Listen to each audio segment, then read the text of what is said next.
যৌবন দিয়েছেন, স্বাস্থ্য দিয়েছেন, শুকরিয়া আপনি আদায় করেন না। আল্লাহ রাব্বুল আলামিন বলেন, লাইন শাকারতুম লাযীদান্নাকুম ওয়া লাইন কাফারতুম ইন্না আযাবি লাশাদীদ। ও আমার বান্দা, আমি যে তোমাকে নিয়ামত দিয়েছি শুকরিয়া আদায় করো। যদি তোমরা আমার নিয়ামতের শুকরিয়া আদায় করতে পারো, তাহলে আমার নিয়ামত তোমার উপরে আরো বেশি বেশি করে বাড়িয়ে দেব। সম্পদ যা দিয়েছি আরো সম্পদ দিয়ে দেব। চেহারা সুঠাম করেছি, তোমাকে সুস্থ রাখবো। ছেলে মেয়ে দিয়েছি, সেগুলো মানুষের মতো মানুষ করব। আর যদি শুকরিয়া আদায় না করো, আর থেকো জগতে দুনিয়াবি জীবনে তোমাকে যা কিছু দিয়েছি, একটি সময় আসবে সব কিছু কেড়ে নিয়ে নিব। আর কিয়ামতের দিন তোমাকে মস্ত বড় শাস্তির মুখোমুখি করব।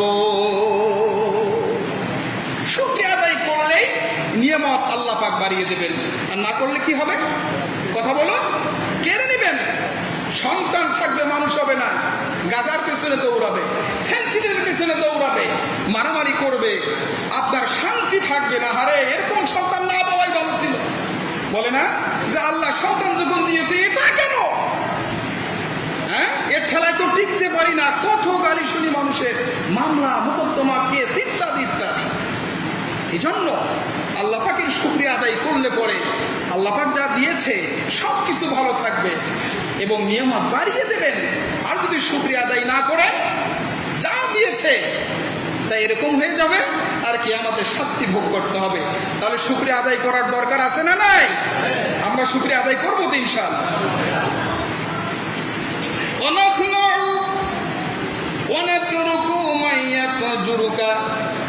দেখেন আপনি কি কথা বলতেছেন। হায় আল্লাহ তাআলা, তোমার সঙ্গে যারা দুশমনী করে, তোমার সঙ্গে যারা প্রকাশ্যে গুনার কাজে লিপ্ত, আমি আমার সম্পর্ক তাদের কাছ থেকে ছিন্ন করে নিলাম। ছেলে হোক, মেয়ে হোক, বাবা হোক, প্রতিবেশী হোক, যেই হোক, যে সদা সর্বদা শিরক করে, গুনাহের কাজে লিপ্ত থাকে, সুদ খায় ওপেন, ঘুষ গ্রহণ করে ওপেন, মিথ্যে কথা বলে, মানুষের ক্ষতি সাধিত করে বেড়ায়, সে যত বড়ই বিজ্ঞ, সে যত বড়ই এলাকার প্রভাবশালী ব্যক্তি হোক না কেন, সে যত বড়ই আমার পরিচয় টুকরা আপন মানুষ হোক না কেন, আমি আমার সমস্ত সম্পর্ক তার কাছ থেকে ছিন্ন করে নিলাম। কি ওয়াদা, কি কমিটমেন্ট, কি প্রতিশ্রুতি আপনি দিচ্ছেন আল্লাহ পাককে। এরপরে বলার পরে আপনি চলেন কার সঙ্গে?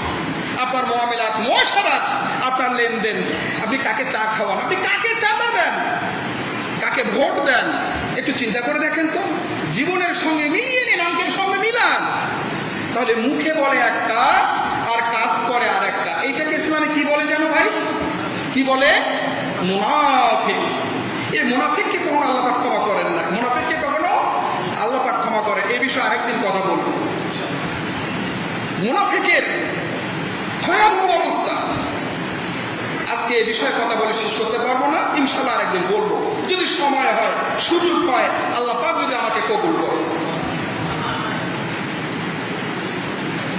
তাহলে মুখে বলে একটা, কাজে করে আর একটা, এটাকে কি বলে? মুনাফিক। আর এই মুনাফিকই করতেছেন আপনি আল্লাহ পাকের সঙ্গে। আপনার নামাজ, আল্লাহ যে বলেছেন ইন্না, নিশ্চয় নামাজ মানুষকে অন্যায় থেকে, অশ্লীলতা থেকে হেফাজত করে। কেমনি ফেরাবে? নামাজ তো বুঝি না, নামাজ তো বুঝি না। এরপরে বলা হচ্ছে আল্লাহুম্মা ইয়্যাকা না'বুদু ওয়া লাকা নুসাল্লি। হায় আল্লাহ তাআলা, আমি একমাত্র তোমার ইবাদত করি, তোমার দাসত্ব করি, তোমার বندگی করি।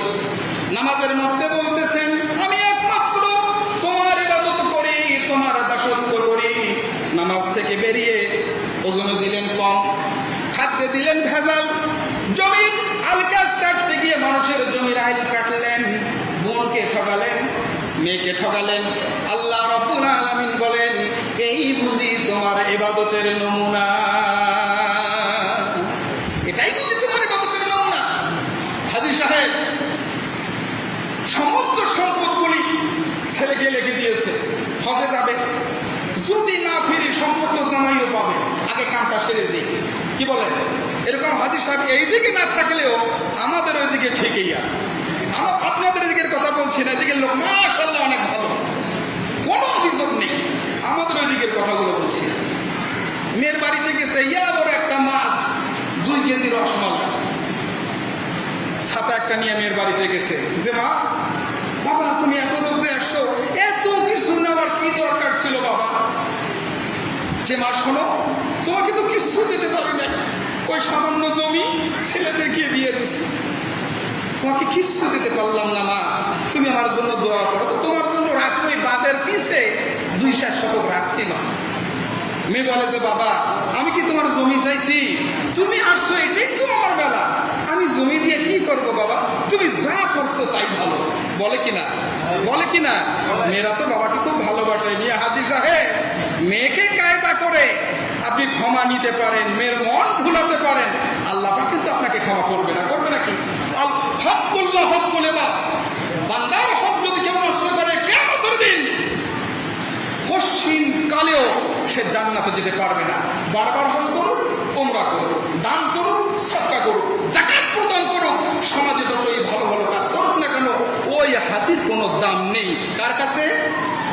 আল্লাহ পাক রব্বুল আলামিনের কাছে। তা আমি বলবো, মানুষের হকের দিকে, মানুষের হক যাতে আপনার দ্বারা খর্ব না হয়, মানুষ যাতে আপনার দ্বারা অধিকার বঞ্চিত না হয়, এই জন্য আপনাকে সদা প্রস্তুত থাকতে হবে, সচেতন থাকতে হবে। কথা বুঝতে পেরেছেন? ওয়ালাকা নুসাল্লি